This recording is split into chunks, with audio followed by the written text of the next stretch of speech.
तुलसी नगर नामक एक छोटा और बेहद सुंदर सा गांव था। गांव के लोग अपनी जिंदगी काफी खुशहाल तरीके से बिता रहे थे।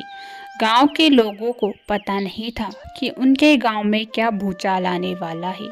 एक दिन की बात है जब सुबह सुबह का समय था और गांव में ही एक बुजुर्ग औरत आ जाती है। बुजुर्ग औरत गांव में नई नई थी। वहां एक किसान से पूछती है, भाई क्या तुम मुझे इस गांव में रहने के लिए कोई अच्छा स्थान बता सकते हो? मैं इस गांव में नई हूँ। पास के ही गांव में मेरे बेटे बहू ने मुझे भगा दिया है।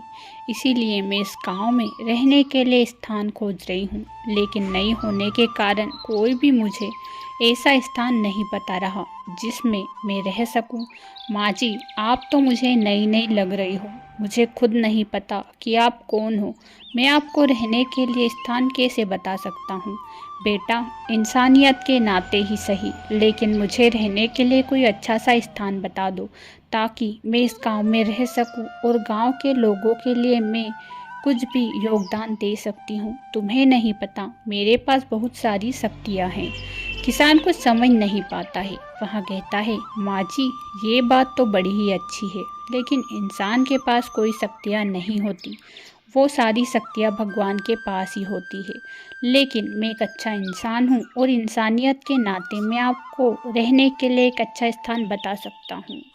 हमारे गांव में ही पास में एक झोपड़ी है जो खाली है। कई दिनों पहले उसमें एक बुजुर्ग गुरु रहा करते थे। वहाँ काफ़ी विद्वान थे, लेकिन जब से उनका देहांत हुआ है वहाँ खाली पड़ी है।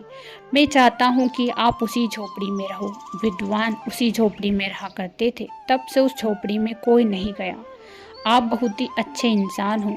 तुमने मुझे इतना अच्छा रहने का स्थान दिया, इसलिए तुम्हारा धन्यवाद। जब भी तुम्हें कोई ज़रूरत पड़े तो मेरे पास आ जाना।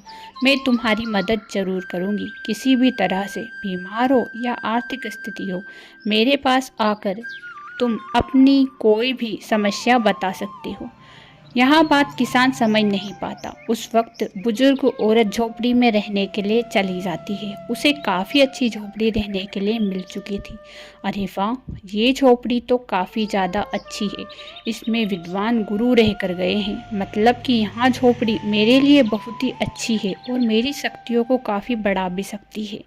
इस गांव के लोगों ने मेरी मदद की, इसीलिए मैं भी इस गांव के लिए अच्छे अच्छे काम करूँगी, लोगों की सहायता करूंगी। बुजुर्ग औरत बहुत ही ज़्यादा शक्तिशाली थी, लेकिन नहीं पता था कि वहाँ शक्तियाँ उसके पास कैसे आई थी। सारे गांव के लोग हैरान थे। जो भी बुजुर्ग औरत को देखते थे सभी कहते थे, अरे तुम्हें पता है हमारे गांव में एक बुजुर्ग औरत आई है। वहाँ बुजुर्ग औरत उसी झोपड़ी में रहती है जिस झोपड़ी में हमारे विद्वान गुरु रहते थे, लेकिन उस झोपड़ी में रहने का अधिकार किसी को नहीं है। फिर वहाँ बुजुर्ग औरत बिन पूछे हमारे गुरु की झोपड़ी में कैसे घुस सकती है? मुझे तो यह बात बिल्कुल भी अच्छी नहीं लगी। हाँ भाई, ये बात तो बिल्कुल सही है, लेकिन गांव के किसी इंसान ने ही उसे उस झोपड़ी का रास्ता दिखाया है, तभी तो वह उस झोपड़ी में गई है। वरना किसी अनजान व्यक्ति को कैसे पता कि हमारे गांव में एक झोपड़ी खाली है? हाँ भाई, ये बात तो तू बिल्कुल सही कह रहा है, लेकिन यह बात हमें मुखिया जी को बतानी चाहिए। वहाँ बुजुर्ग औरत उस झोपड़ी में रहती है, लेकिन हो सकता है कि वहाँ हमारे लिए घातक हो। हमें मुखिया जी से बात करनी ही होगी और उस बुजुर्ग औरत को झोपड़ी से बाहर निकालना ही होगा। हाँ भाई, ये बात तो तू बिल्कुल सही कह रहा है, लेकिन मेरे चीनू को लेने के लिए मुझे मेरे ससुराल जाना होगा। इसलिए मुखिया जी के पास तू ही जाना और तू ही मुखिया जी से बात करना। मैं तो तेरे साथ नहीं आ सकता। यह कहकर एक इंसान वहां से चला जाता है और दूसरा मुखिया के पास जाता है। मुखिया जी, आपको पता है हमारे गांव में एक बुजुर्ग औरत आई है जो कि अनजान है। कोई भी गांव का इंसान उसे नहीं जानता। वहाँ हमारे उसी गुरु के झोपड़ी में रह रही है जिस गुरु को हम देवता मानते थे, लेकिन मुझे नहीं लगता कि उसे उस झोपड़ी में रहना चाहिए, क्योंकि इस गांव में वहाँ इंसान नहीं रह सकता जिसे हम जानते तक नहीं, और वहाँ बुजुर्ग औरत बिल्कुल अनजान है। उसे उस झोपड़ी का रास्ता दिखाया किसने, यहाँ मालूम करके उस इंसान को सज़ा दी जाए और उस बुजुर्ग औरत को भी उस झोपड़ी से बाहर निकाला जाए। हाँ, ये बात तो तुम बिल्कुल सही कह रहे हो। मुझे उस बुजुर्ग औरत से बात करनी होगी कि किसने उसे उस झोपड़ी का रास्ता दिखाया। मुझे उस बुजुर्ग औरत के पास जाना होगा। मुखिया बुजुर्ग औरत के पास जाकर पूछता है, तुम कौन हो और किस गांव से आए हो? तुम्हें पता है यहाँ हमारे विद्वान गुरु रहा करते थे। तुम्हारी हिम्मत कैसे हुई हमारी झोपड़ी में घुसने की? तुम्हें नहीं पता है इसकी तुम्हें क्या सज़ा मिल सकती है? मुझे पता है कि तुम मुझे सज़ा दे सकते हो, लेकिन तुम्हें नहीं पता कि जो गुरु इस आश्रम में रहते थे, इस कुटिया में रहते थे, मैं उनसे भी ज़्यादा शक्तिशाली हूँ। तुम्हारे लिए, तुम्हारे गांव के लिए काफ़ी ज़्यादा भला कर सकती हूँ। मेरे पास काफ़ी ज़्यादा शक्तियाँ हैं। जो भी आर्थिक स्थिति और शारीरिक स्थिति में मेरे पास आएगा, मैं उसकी मदद करूँगी। तुम्हें पता है तुम्हारे गांव के एक भले इंसान ने ही मुझे इस झोपड़ी का रास्ता दिखाया है। वहाँ इंसान बहुत ही अच्छा है और मैं उसकी मदद करूँगी। और तुम चाहो तो तुम भी अपनी मदद करवा सकते हो। अगर तुम मुझे झोपड़ी से नहीं निकालोगे तो मैं तुम्हारी मदद करूँगी। मुखिया लालच में आ जाता और कहता है, अच्छा ठीक है, अगर ऐसा है तो तुम्हें मुझे अपनी शक्तियाँ दिखानी होगी। अगर तुम मुझे अपनी शक्तियाँ दिखा दोगी तो मैं मान जाऊँगा और मैं इस झोपड़ी में रहने की अनुमति भी दे दूँगा। हाँ, अगर तुम मेरी शक्तियाँ देखना चाहते हो तो देख सकते हो। जो भी तुम कहोगे वहाँ मैं कर दूँगी। तुम्हें क्या चाहिए, जिस चीज़ की कमी हो वहाँ मुझे बता सकते हो। मैं तुम्हारी मदद करने के लिए तैयार हूँ। मुखिया कहता है, मुझे कुछ सोने के सिक्कों की ज़रूरत है ताकि मैं अपने अच्छे से महल बनवा सकूँ। क्या तुम मुझे कुछ सोने के सिक्के दे सकते हो? यहाँ बात सुनकर बुजुर्ग औरत कहती है, तुम लालच में आ रहे हो। लालच तुम्हारे लिए अच्छा नहीं है। यहाँ मेरे पास जो शक्तियाँ हैं उन शक्तियों का इस्तेमाल मैं तभी कर सकती हूँ जब किसी इंसान को बहुत ही ज़्यादा ज़रूरत हो। अगर बिना ज़रूरत से मैं इन शक्तियों का इस्तेमाल करूँगी तो वहाँ उसके पास ज़्यादा देर तक नहीं टिक पाएगा।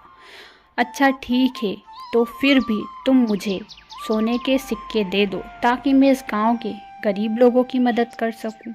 बुजुर्ग औरत तुरंत ही उसे सोने के सिक्के दे देती और कहती है, ये लो, लेकिन हाँ याद रखना, मेरी शक्तियाँ तभी काम करेगी जब इन सिक्कों की ज़रूरत बहुत ही ज़्यादा होगी। और लेकिन अगर तुमने बिना ज़रूरत से इन सिक्कों को उजाड़ा तो वहाँ ज़्यादा देर तक तुम्हारे पास नहीं टिक पाएगा। मुखिया समझ जाता है और बुजुर्ग औरत को उसी झोपड़ी में रहने की अनुमति दे देता है।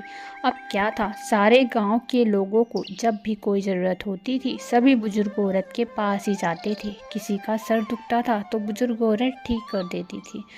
किसी को बच्चे की दिक्कत थी तो भी बुजुर्ग औरत उनकी झोली भर देती थी। किसी को क्या समस्या थी तो किसी को क्या। सारे गांव के लोग बहुत ही खुश थे।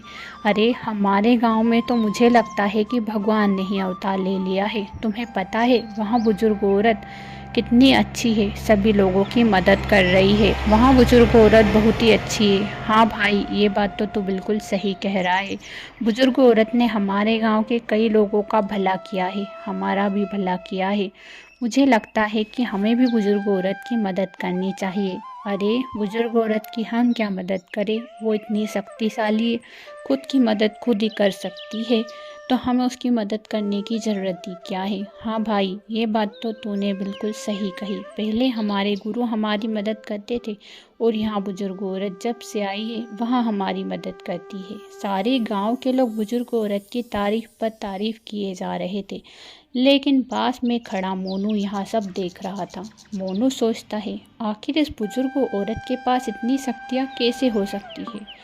यहाँ एक इंसान है, इंसान के पास तो इतनी शक्तियाँ नहीं हो सकती। मुझे लगता है कि यहाँ कोई साधारण इंसान नहीं हो सकती, यहाँ कोई शक्तिशाली इंसान ही है। मुझे पता लगाना ही होगा कि आखिर गांव में चल क्या रहा है।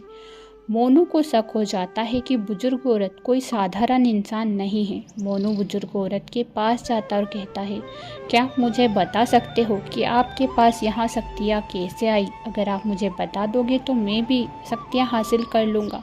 अरे तुम कौन हो? तुम्हें शक्तियों की क्या ज़रूरत है? गांव का भला मैं कर रही हूँ और मैं ही करूँगी। फिर तुम्हें शक्तियाँ क्यों चाहिए वो मुझे नहीं पता, लेकिन आपकी इतनी तारीफ़ हो रही है गाँव में, तो मुझे भी लगता है कि अगर हमारे पास शक्तियाँ होगी तो हमारी कीमत और भी ज़्यादा बढ़ जाएगी। इसीलिए मैं चाहता हूँ कि इस गाँव में मेरी भी कीमत बढ़े, इसीलिए मुझे शक्तियों की ज़रूरत है। क्या आप मुझे बता सकती हो कि आपने इतनी शक्तियाँ कैसे हासिल की? बेटा, मैं कई दिनों से कैलाश पर्वत पर तपस्या कर रही थी। तभी शिव जी आए और शिव जी ने मुझे तपस्या के फल स्वरूप कुछ शक्तियाँ दे दी। तभी से मैं शक्तिशाली इंसान बन गई। तुम्हें पता है मैंने 20 वर्षों तक तपस्या की है और वहाँ कोई साधारण तपस्या नहीं थी बेटा। मैंने ना खाना खाया ना पानी पिया, और तो और मैंने अन्न का दाना तक ग्रहण नहीं किया। लेकिन फिर भी मैं तपस्या करती रही। उसी के फलस्वरूप मुझे भगवान ने कुछ शक्तियाँ प्रदान कर दी। लेकिन मैं नहीं मान सकता कि कोई भी इंसान बिना अन्न ग्रहण करे इतने दिनों तक जीवित रह सकता है।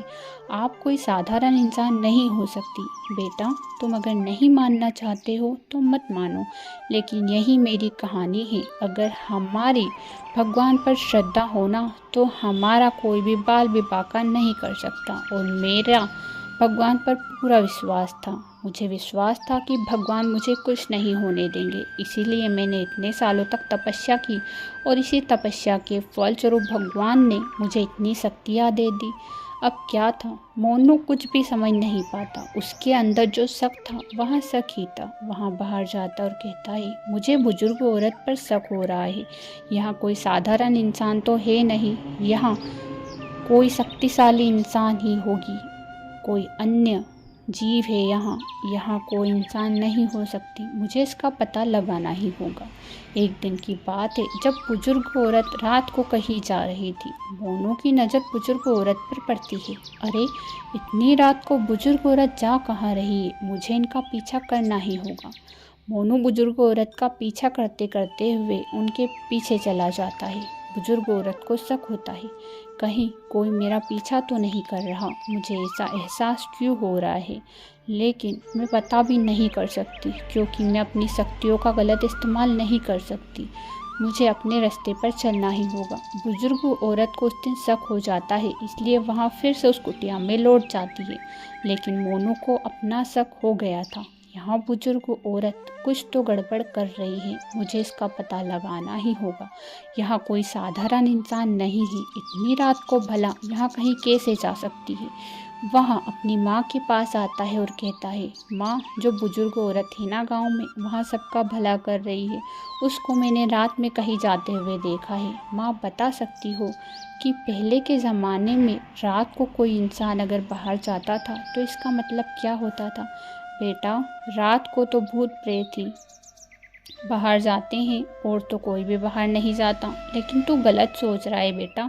अगर वहाँ भूत प्रेत होती तो क्या वहाँ लोगों की मदद करती क्या? तू गलत मत सोच। वहाँ कोई अच्छी इंसान ही होगी, तभी तो लोगों की मदद कर रही है। तू इतना सोचा मत कर। माँ, वो सब तो ठीक है, लेकिन किसी साधारण इंसान के पास इतनी शक्तियाँ नहीं हो सकती। मुझे विश्वास नहीं है कि वहाँ कोई साधारण इंसान है, वहाँ कोई शक्तिशाली आत्मा है। माँ, मुझे इसका पता लगाना ही होगा। बेटा, तू हमेशा हर चीज़ों पर शक करता है। पढ़ लिख कर आया है तो इसका मतलब ये थोड़ी है कि गांव की चीज़ों पर विश्वास करना बंद कर दो। हमें तो पहले से ही विश्वास है भगवान पर, और तू भी करना सीख जा।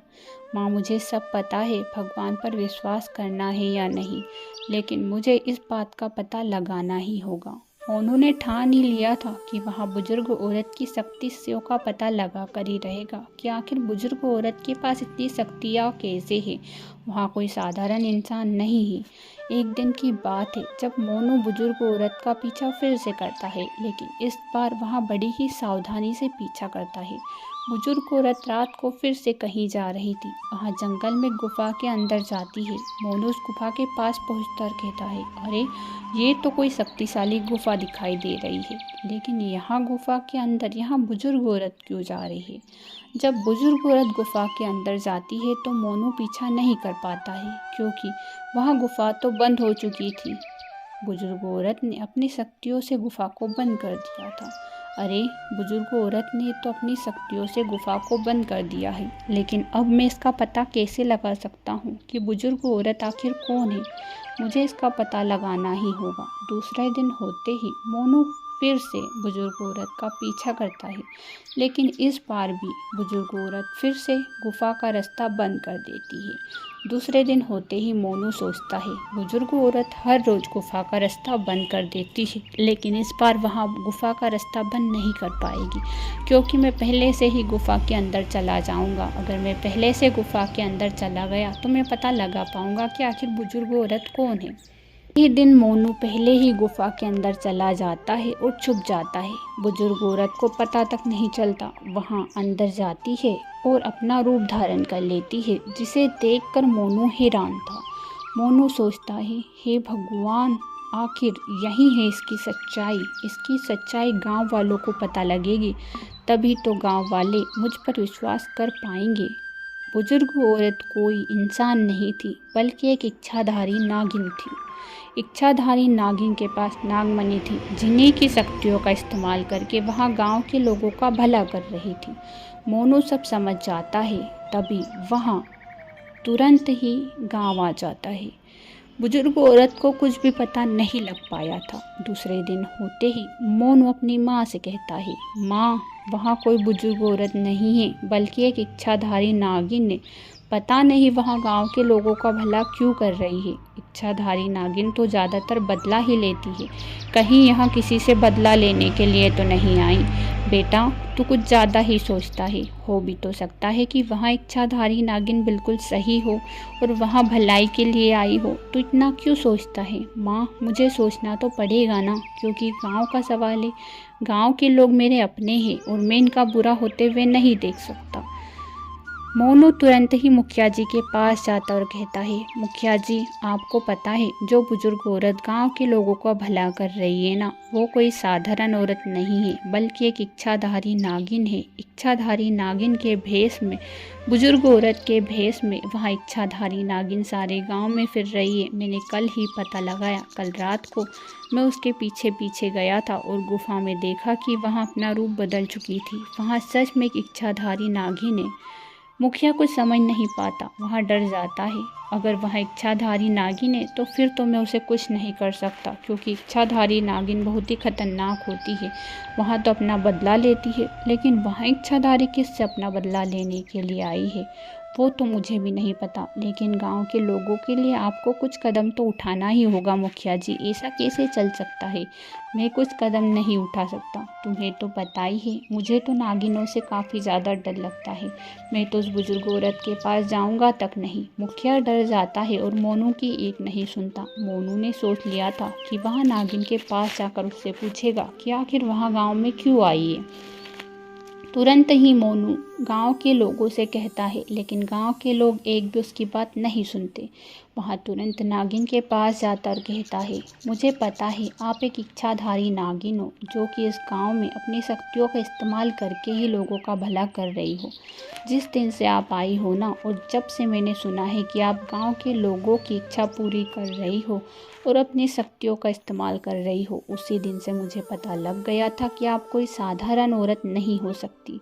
ज़रूर आपके पास कोई ऐसी शक्ति है जिसका इस्तेमाल करके ही आप लोगों का भला कर रही हो। साधारण इंसान के पास ऐसी शक्तियाँ नहीं हो सकती। हाँ बेटा, तूने बिल्कुल सही कहा। मैं एक इच्छाधारी नागिन हूँ, लेकिन मेरी कहानी तुझे नहीं पता है। अगर मैं तुझे अपनी कहानी बताऊंगी तो तुझे भी अपनी आंखों पर विश्वास नहीं होगा। मुझे तुम्हारी कहानी जाननी ही होगी, क्योंकि गांव का भला मुझे करना है। गांव के लोगों को मैं मुसीबत में नहीं देख सकता। जब से मुझे पता लगा है कि तुम इच्छाधारी नागिन हो, मुझे नींद भी नहीं आ रही है। मैं अपने गांव वालों के लिए अपनी जान तक दांव पर लगा सकता हूँ। तुम इस गांव से निकल जाओ। मुझे पता है तुम इस गांव में किसी से बदला लेने के लिए आई हो। नहीं नहीं, ऐसा कुछ भी नहीं है। मैं गांव के लोगों से बदला लेने के लिए बिल्कुल भी नहीं आई हूँ। तुम्हें नहीं पता है, एक समय की बात है जब मैं एक अच्छी नागिन रहा करती थी, लेकिन जब मैं नागमणि की रक्षा करने लगी तभी मेरी बहन भी आई। बहन बहुत ही अच्छी थी, दोनों ही नागमणि की रक्षा करते थे, लेकिन मेरे अंदर लालच आ गया था। लालच के चलते मैंने नागमणि चुरा ली और अपनी बहन की हत्या कर दी। तब से ही मुझे श्राप लग गया था कि मैं नागमणि का इस्तेमाल नहीं कर सकती और मुझे इस श्राप से छुटकारा पाना था। मुझे अपनी गलतियों का एहसास हो गया था।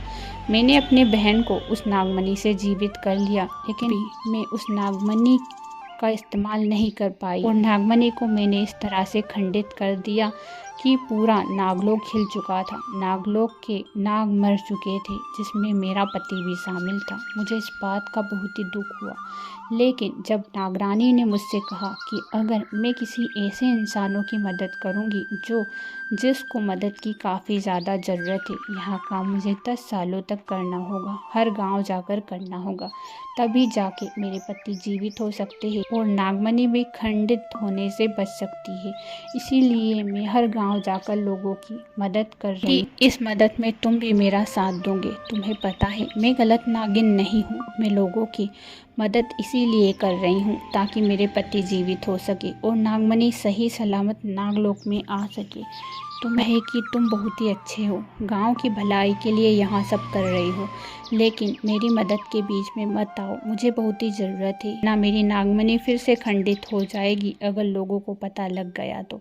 अच्छा ठीक है, अगर ऐसी बात है तो मैं कुछ भी नहीं कहूँगा, ना ही गाँव वालों से ना किसी और से। वैसे मैंने कह तो सबसे दिया है, लेकिन किसी ने मेरी बात पर विश्वास नहीं किया, क्योंकि लोग मुझसे ज़्यादा तुम पर विश्वास करते हैं।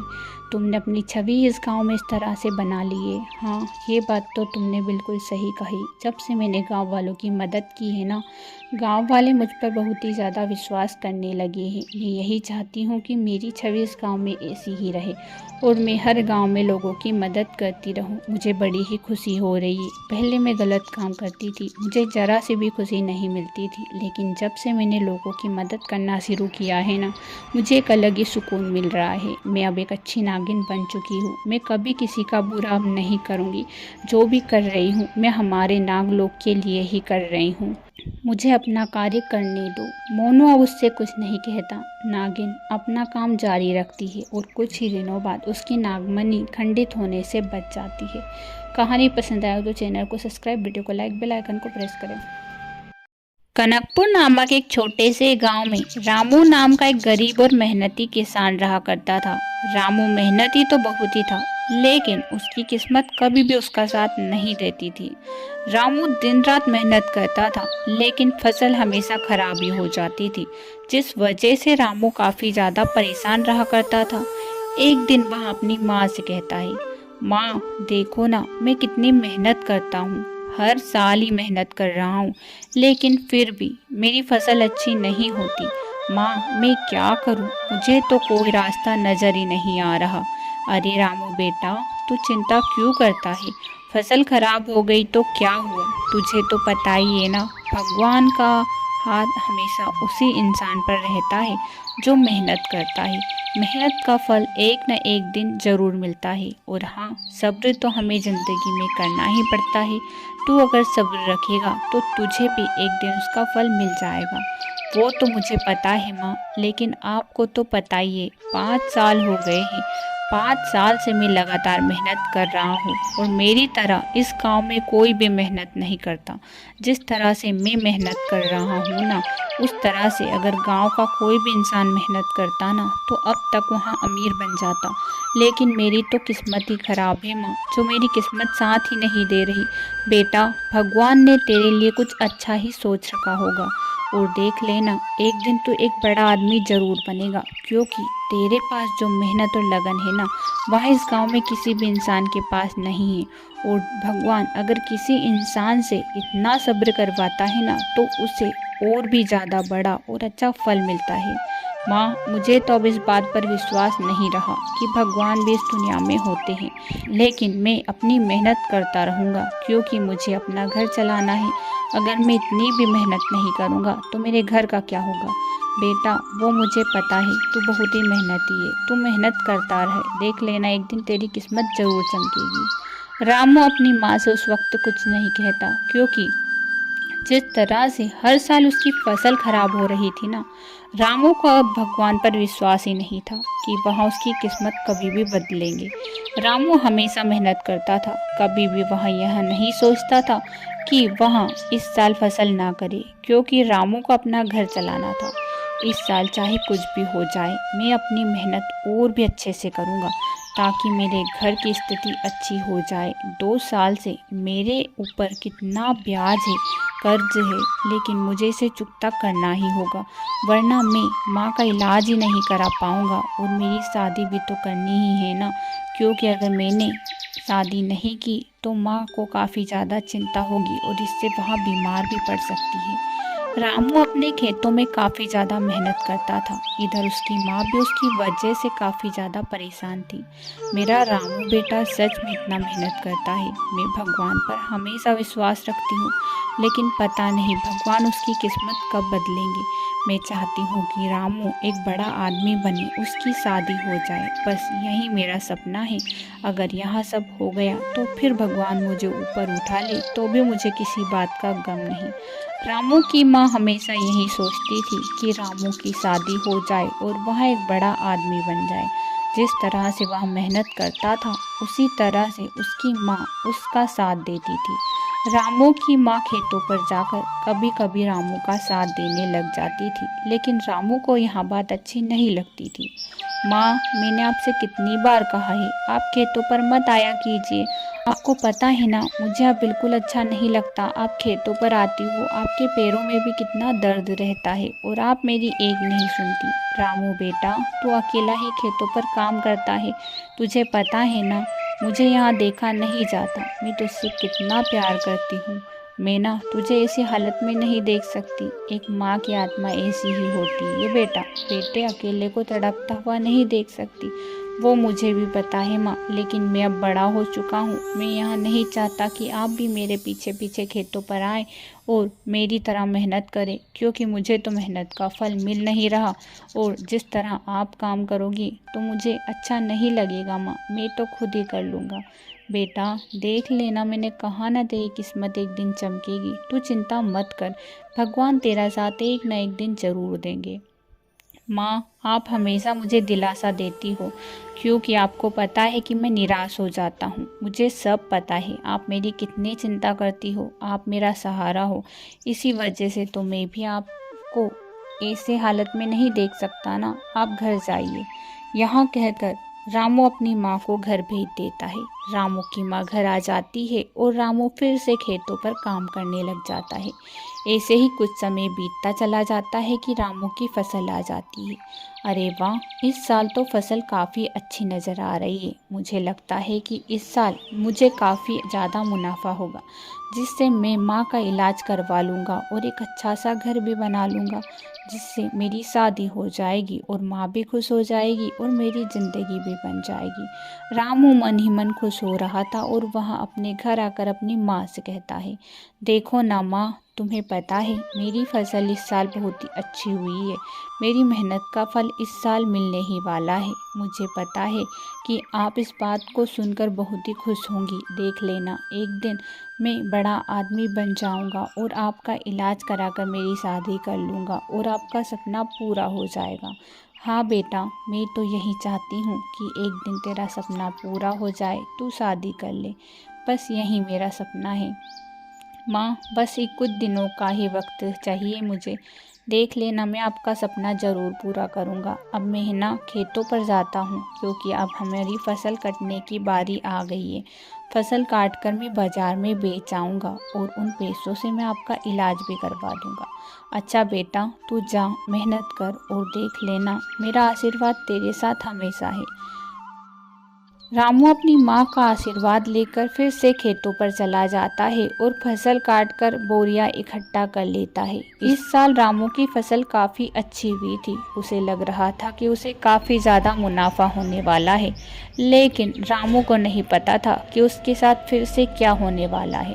रामू मन ही मन सोचता है, इतनी सारी फसल है, मुझे लगता है कि मुझे किसी बैलगाड़ी की आवश्यकता होगी। किसी की बैलगाड़ी से मैं अपने फसल को बाजार में बेच आता हूँ। मुझे धनी सेठ की बैलगाड़ी लानी होगी। रामू धनी सेठ के यहाँ पर बैलगाड़ी लेने के लिए जाता और कहता है, धनी सेठ आप मुझे बैलगाड़ी दे दीजिए, मेरी फसल काफ़ी ज़्यादा है, मैं बाज़ार बेचने के लिए जा रहा हूँ, इसमें से मैं कुछ भाड़ा आपको दे दूँगा। आप अगर आपकी बैलगाड़ी मुझे दे देंगे तो आपकी बड़ी मेहरबानी होगी।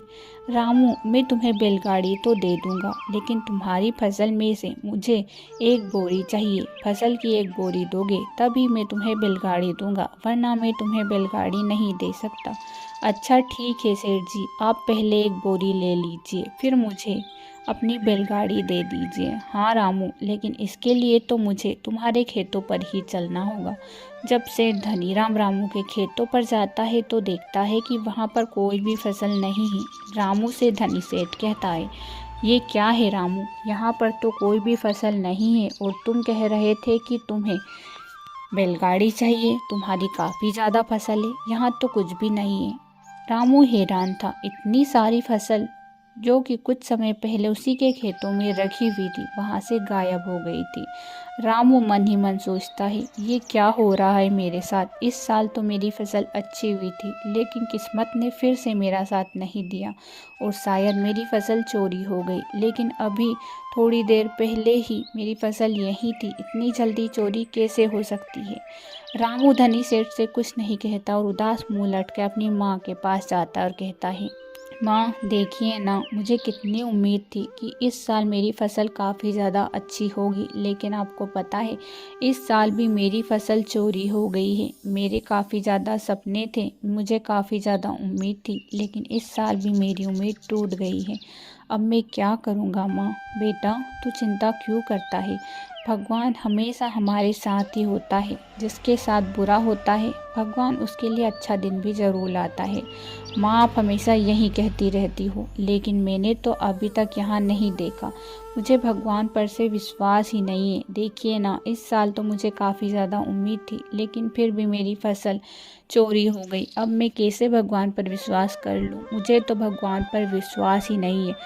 मैं अब जंगल जा रहा हूँ, मुझे तो अब इस गांव में रहना ही नहीं है। रामू गुस्से में जंगल चला जाता है और जंगल में एक पेड़ के पास खड़ा रहता है और कहता है, मुझे लगता है कि इस दुनिया में भगवान नहीं होते हैं, सब लोग उल्लू ही बनाते हैं कि भगवान होते हैं, लेकिन मैंने तो अभी तक देखा ही नहीं है। जब से मैं मेहनत कर रहा हूँ भगवान ने मेरा साथ दिया ही नहीं है, ना ही दे रहे हैं। अब मेरी फसल चोरी हो गई, मुझे तो कुछ समझ ही नहीं आ रहा कि मैं क्या करूँ। तभी रामू को जोरों की प्यास लगने लगती है। अरे मुझे तो काफ़ी जोरों की प्यास लग रही है, आसपास से कुआं देखना होगा तभी मेरी प्यास बुझ सकती है। रामू आगे चलता है कि उसे कुआं दिखाई देता है, कुएं में पानी नहीं था। रामू हैरान था, अरे इतना बड़ा कुआं है लेकिन इस कुएं में पानी ही नज़र नहीं आ रहा, ये क्या हो रहा है, मुझे तो समझ ही नहीं आ रहा। थोड़े ही दिनों पहले बारिश निकली है, लेकिन इस कुएं में तो पानी ही नहीं है, पता नहीं इस कुएं में पानी क्यों नहीं है। काश कि मेरे पास अभी पानी होता। तुरंत ही रामू के पास पानी आ जाता है, जिसे देखकर रामू हैरान था। अरे मैंने कुएं से पानी मांगा और तुरंत पानी आ गया, ऐसा कैसे हो सकता है, मुझे तो अपनी आंखों पर विश्वास नहीं हो रहा। कहीं यहाँ कोई जादुई कुआं तो नहीं। रामू तुरंत ही कहता है, हे जादुई कुएं, मुझे कुछ पैसों की ज़रूरत है, क्या तुम मुझे पैसे दोगे। तुरंत ही जादू कुएं से पैसे आ जाते हैं, जिसे देखकर फिर रामू हैरान हो जाता है। अरे ये तो सच बात है, ये तो जादुई कुआं है, मतलब इस जादुई कुएं से मैं जो भी मांगूंगा वहाँ मुझे पूरा कर देगा। रामू तुरंत ही कुछ पैसे कुएं से मांग लेता है और फिर खुश होकर अपनी माँ से कहता है, माँ देखिए ना, एक जंगल में एक जादुई कुआं है और उस कुएं से मुझे कितने सारे पैसे मिले हैं, वहाँ जो भी मांगता हूँ वह कुआं मुझे दे देता है। माँ सच में मेरी किस्मत खुल गई है, मेरी मेहनत रंग लाई है। अगर उस दिन फसल चोरी ना होती तो मैं शायद उस जंगल में नहीं जाता और ना ही मुझे वहाँ जादुई कुआं मिलता। आपको पता है वहाँ एक अच्छा और जादुई कुआं है।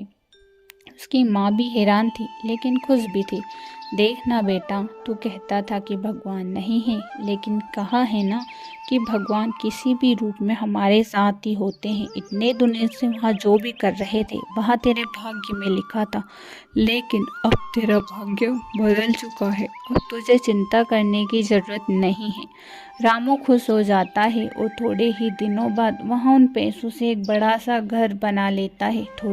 थोड़े ही दिनों बाद रामू फिर से उस कुएं के पास जाता और कुछ पैसे लेकर जमीन खरीद लेता है और फिर से मेहनत करना शुरू कर देता है। रामू उन्हीं खेतों से बहुत सारा मुनाफा कमा लेता है और कुछ ही दिनों बाद रामू की शादी हो जाती है।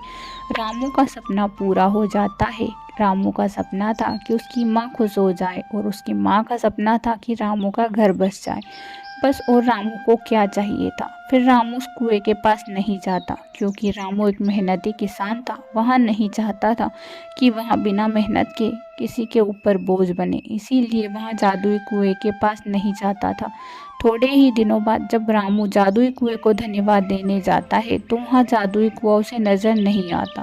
रामू समझ जाता है कि वहाँ कोई जादुई कुआं नहीं था, बल्कि वहाँ भगवान का आशीर्वाद ही था, जो बुरे वक्त में उसका साथ दे रहा था।